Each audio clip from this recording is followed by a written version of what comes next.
Good morning, everyone. Again, at least it's morning as I am starting this. To some of you, you watch it in the wee hours of the morning. And I want to say to you, there's been a lot of down times, and I apologize for that. But I appreciate those of you that continue to watch the video. This video is going to be quite different, again, from what I had intended to do. It's going to sound like, as I am talking about this, that I am talking about me. And that's not what this video is about. And so I hope that you'll stick with us, and God willing, we'll be able to bring the message to you that God has opened up. The reason that I say it is different, I had originally intended, when I finally got through the first snowstorm and got back to Iowa, then we had a second snowstorm, and now as I record this, they're saying blizzard conditions again tomorrow, which will be the third storm that we have experienced, and we're still 2 weeks away from winter. And so it has just been downright nasty in my area of the country. But I had intended to do the video last Friday. And then even yesterday, which was Monday, we were so busy trying to get the newsletter together and get it finished because we was 2 weeks behind because I was stranded in Illinois. And then we didn't have time to work on the video. And so the video moved to this morning, what I thought was behind. This morning, I met with my accountability partner, and one of the things that I discussed with my accountability partner was that it seemed that God had gently just shut down the restaurant ministry, and so I hadn't even been going to the restaurant very much. I've just been staying to home and doing my own thing, because it no longer mattered that I was there because the restaurant ministry was closed down, along with a number of other things in the ministry. And then this morning happened. And that's what has led me to this. Again, it's going to sound like I'm talking about me, but please stay with me. I had finished up with my accountability partner. One of my little waitresses has a birthday on Sunday, and so I had taken a birthday card with me and was writing out the birthday card after my accountability partner left. And so I was sitting at the table for just a little bit, scooted out of the table, and one of the guys that we have had conversation quite a bit in the past, he called out to me across the restaurant and said, Mike, before you leave, I have a religious question for you. That is how restaurant ministry has been through the years.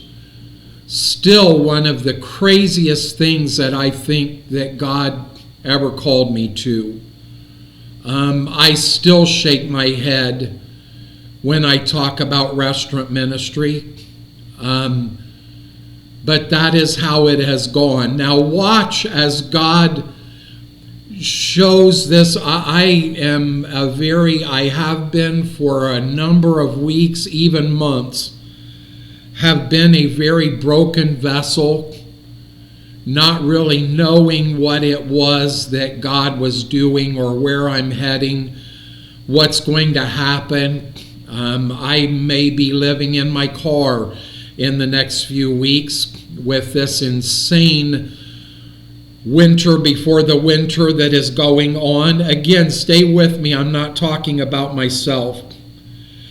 It's just where things are. And I thought, I don't really want to answer a religious question, but you're my friend, and so I'll come over and answer a question with you. Now, he brought up something that I didn't even remember that I had studied in the past, and he asked me a question, and he called off, he said the name was something like, and out of the memory of my archives up here, I said, I believe the name was Lilith. I said that out loud. So I discussed with him what I could remember out of this legend about Lilith, and I couldn't remember a lot. I just remembered that I had read some stuff about it, and it's like, well, I can't discuss this fully intelligently with you, but I'll share with you the little bit that I know. It isn't isn't a fact. It is a legend, and so we had this little conversation, and in the middle of the conversation, there's two young men that definitely were not of the Christian persuasion that is sitting right directly in front of my viewpoint, behind Dennis and in front of my viewpoint. And the one young man begins to talk right in the middle of our conversation. So I finished up the discussion with Dennis and kind of walked on over to the booth where these two young men were, recognizing pretty quickly that there was something wrong there, and I'm pretty sure what was wrong was drugs. But the young man whose name happened to be Michael, so when I told him, he asked me several times, what's your name? And I really wasn't interested in talking about that, but I finally said, I'm a pastor here in town. My name is Mike. I won't be here very much longer, but right now I'm a pastor here in town. And we talked together for quite a little while. While I was in the middle of the conversation, one of the other waitresses came over to me and said, the man across the way here, which is Gary, wants to talk with you when you get done here. and so I was like, okay, I will be right over. And I went over and sat down and talked with Gary for quite a little while, and he actually taught me some things that I either didn't remember or had never learned about this topic, and really enjoyed talking with him. And then stopped, and one of the waitresses had again made a comment to someone else, and I was like, was that what was going on? And she said, probably. It turned out that she had gone to school with one of these young men that was over there. And all of this happened probably within 20 to 30 minutes. And I went to get in the vehicle and head home. And I thought, wow, the restaurant ministry isn't dead. I stopped going because the finances are not coming into a good situation, and the ministry finances is not coming into a good situation, and I stopped going. Sometimes we have, and I had actually written down in my notes, I'm looking down, I've only got just a couple of notes in my date book that I wrote down. I had written down in my notes something that one of my mentors years ago when I was still in high school, In fact, I had just recently graduated from high school when he made this statement to me, knowing that I was in a really, really rough place at that time in my life. It seems like a lot of times that I've lived my life in a rough place. I've seen some really exciting things in ministry, but I don't know. A counselor asked me years ago, what does Mike Murrell look like happy? And I told him, I don't even know. I don't even know the answer to that question, what Mike Murrell looks like happy. It seems like it has been so long since I have even been happy. But my mentor, Scott, had made the statement to me, Mike, don't jump off the train when you're in the tunnel. You can't see in the tunnel. All you see is darkness. Wait till you get out of the tunnel before you make decisions like jumping off of the train. Stay on the train and keep going until you get out of the tunnel where you can see. I had written that note down in my calendar book. I don't know if it was to remind myself or why I even did it. I think now, after this morning, that maybe it was a note to remind me of something. I was talking to my accountability partner,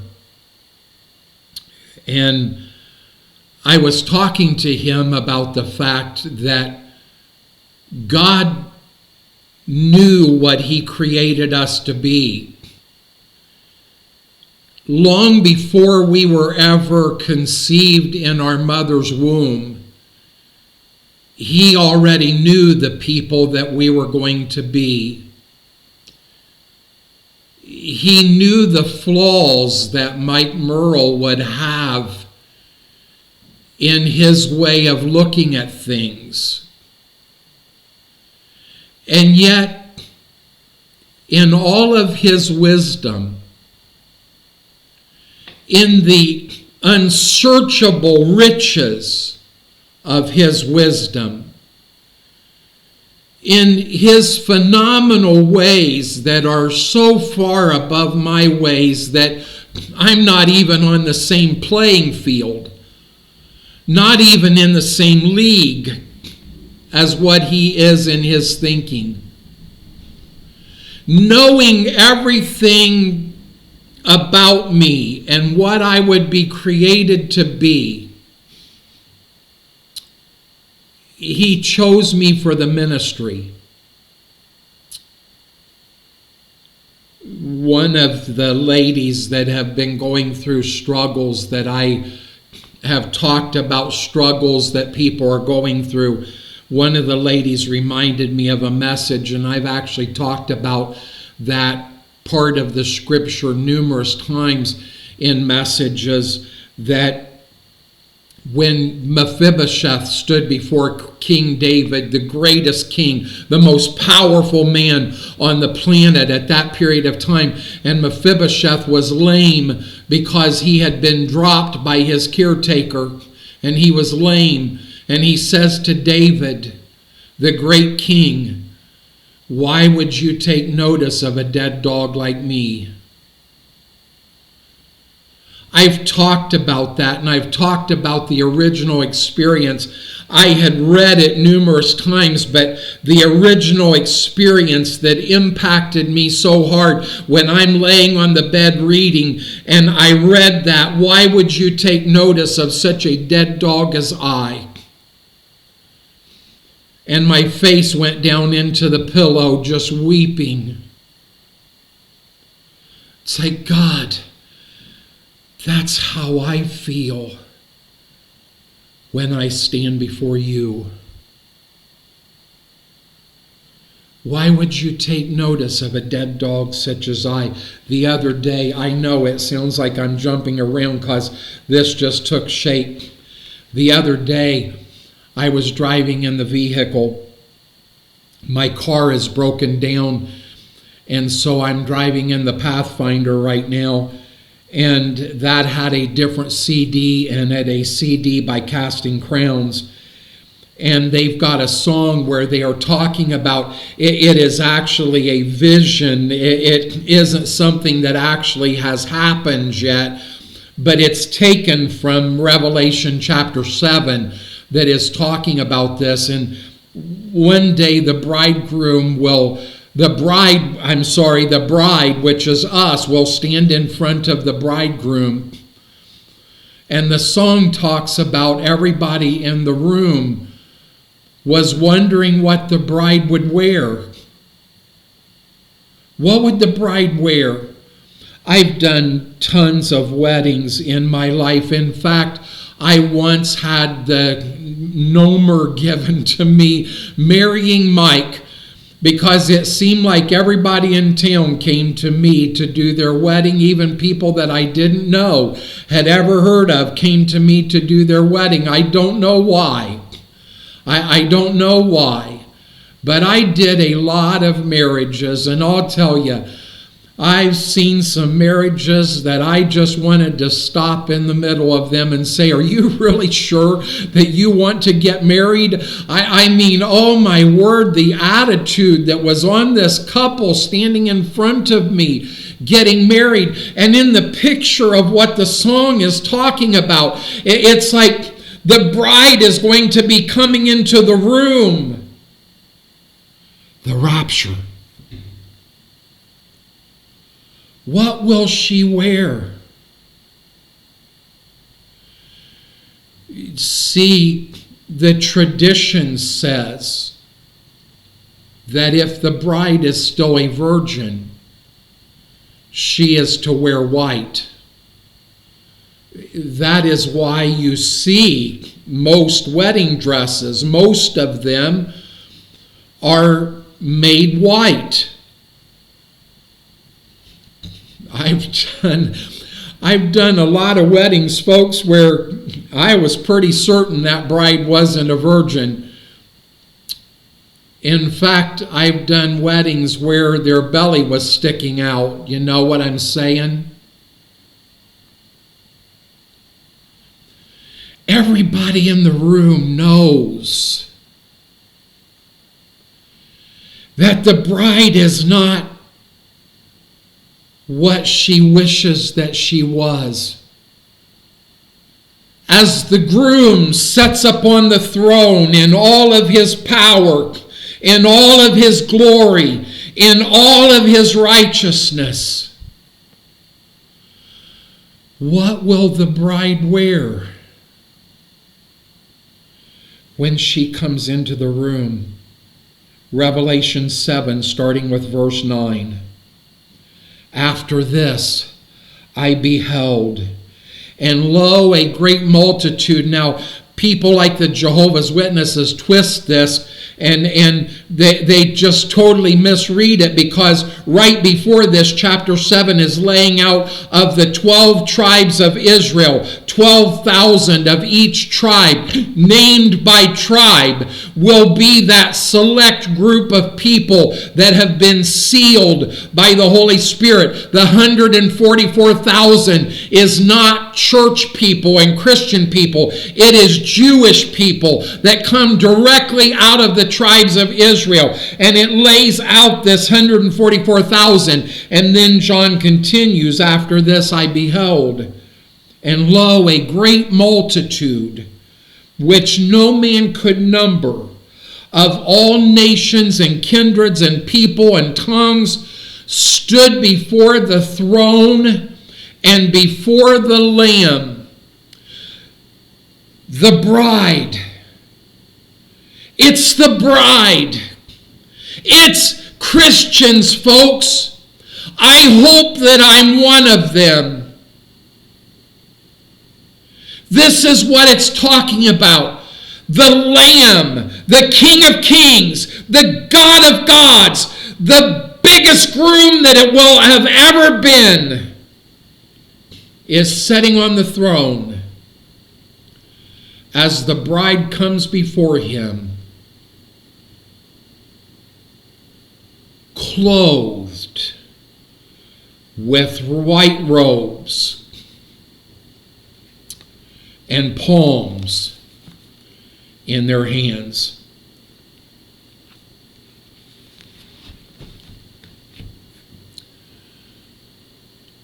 She wears white. But Mike, the bride is so messed up. The bride has gone directions that she shouldn't go.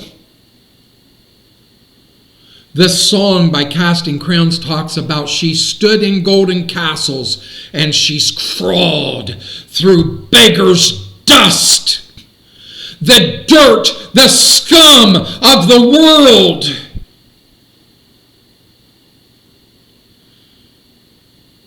But she wears white, not because she is righteous, but because he is righteous.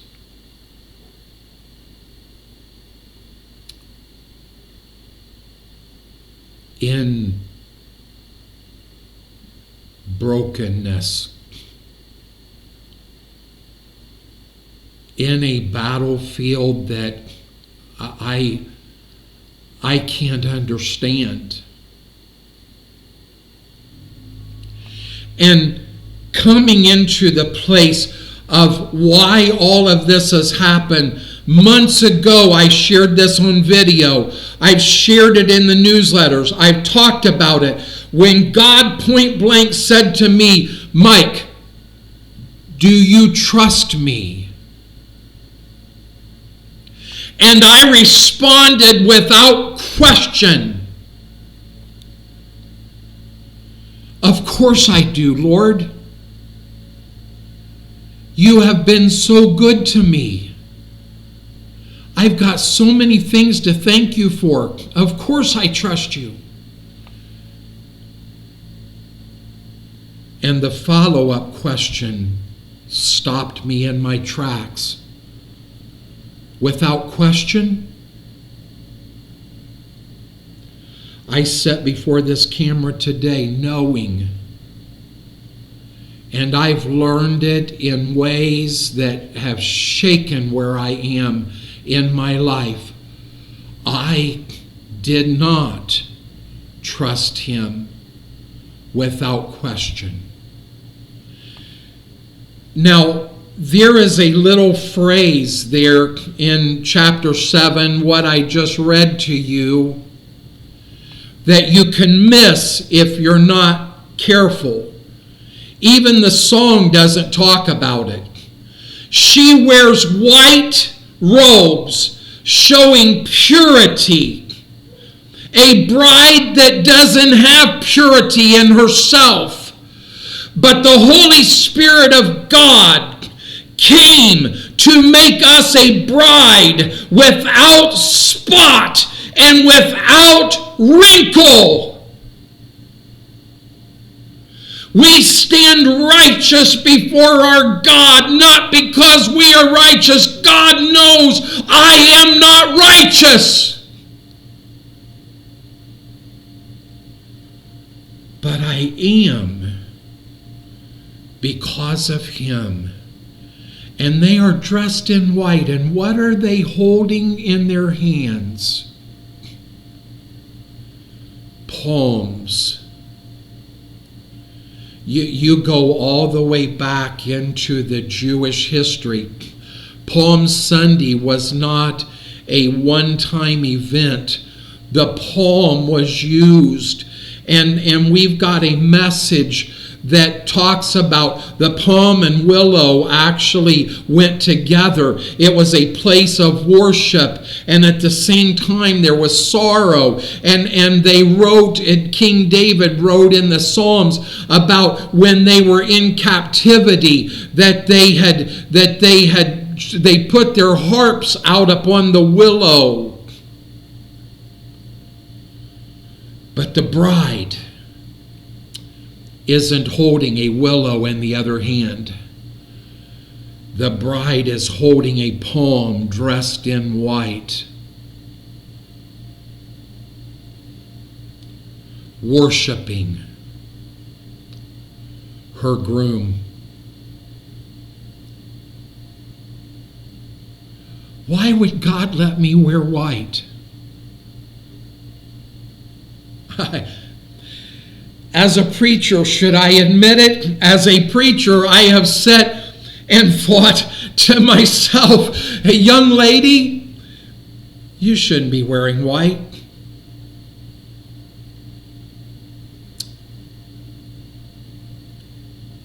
But to her groom,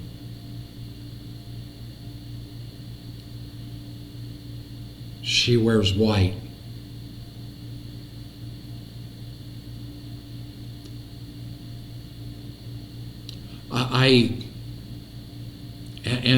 I really don't, and this part is about me, I'm sorry. I really don't know what the future of ministry is going to mean to me, and I am fully ready to never enter a church door ever again. But in the middle of that situation, knowing and understanding that, as I sat innocently in the restaurant having breakfast with my accountability partner and talking about the mess that ministry in my life is right now, God says, do you think restaurant ministry is over, Mike? Let me show you. And bang, bang, bang, bang, one right after the other, within a matter of just a few minutes period of time.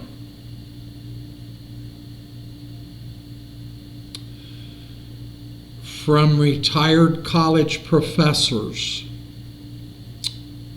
to waitresses to quite probably two young men that probably had already used drugs this morning.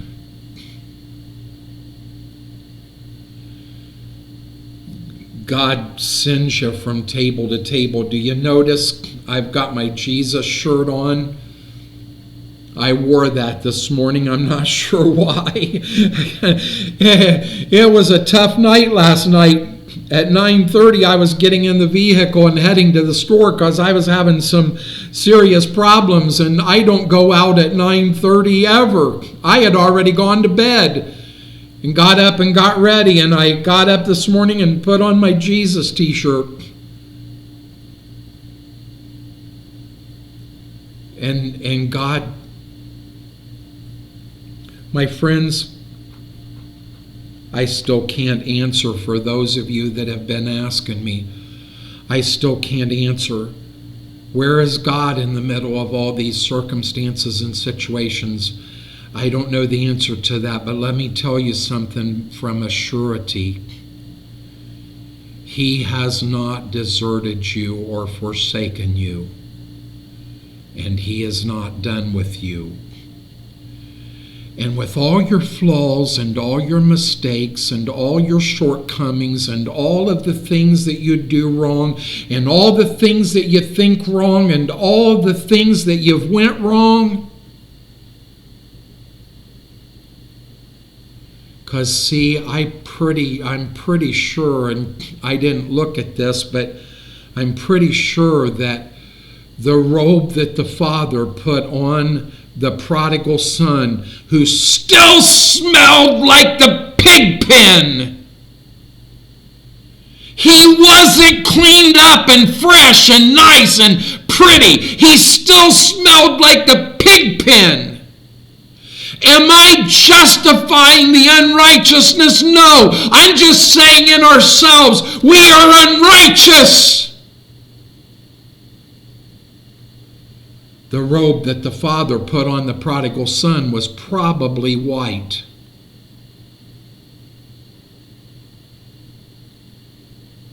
Because the bride that we see the bride that we see is not the same bride that God sees. I'm very frustrated with churches. But let me assure you, as frustrated as I think God is with the churches, He's got a remnant that is dressed in white. And let me tell you something, God's not done. I don't know what that means. It may mean that I live in my car and freeze. But God's not done. This morning, He took me and said, okay, I'm going to just show you something. 1, 2, 3, 4. Just like that.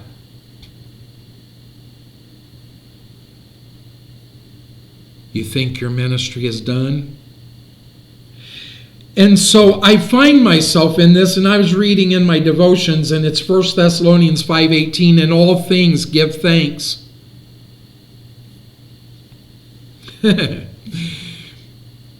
you ever feel maybe you will admit it and I won't see you, so it doesn't matter if you admit it or not because I'm behind the camera, I can't see you.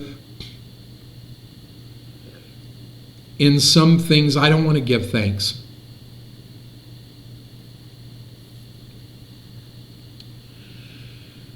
I've had in just recent days, and I've talked about some of them I won't talk about.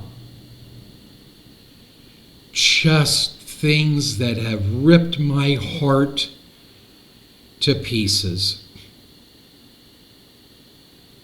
And there's so much pain that is there that nobody in this world understands.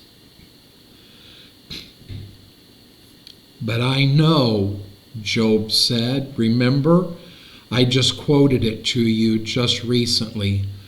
I know that my Redeemer lives. I know that your Redeemer lives.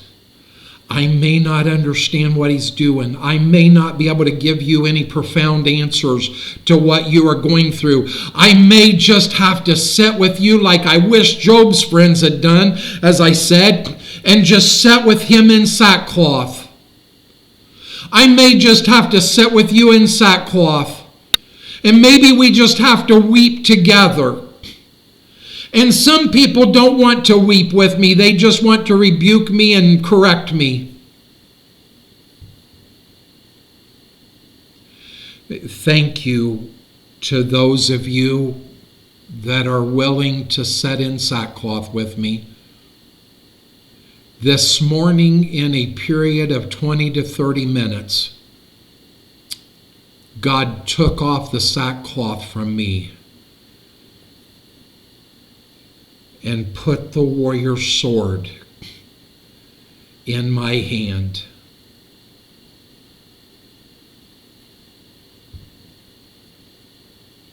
Read the recent newsletter when I'm talking about that sword. God put the warrior sword into my hand and said, go to battle. It wasn't, I didn't even know. I didn't even know the answers to the questions that was being asked.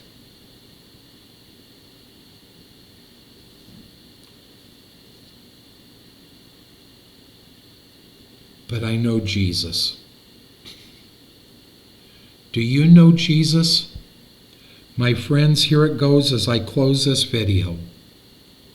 You've heard me say it probably 1,000 times. Quit looking over His shoulder and trying to figure out what's going on with the waves.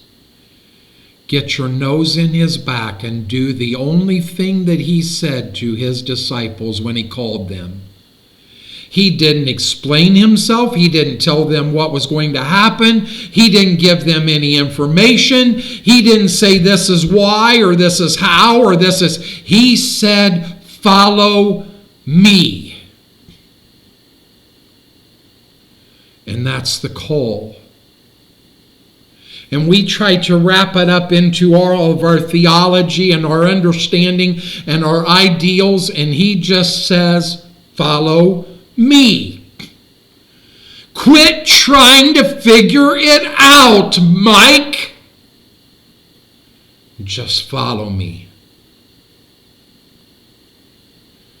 And no matter what the end results are of the follow, you won't regret a single mile. I don't even know what I'm going to title this. God bless you. If you are hearing me say this, you followed all the way to the end. Thank you for doing that.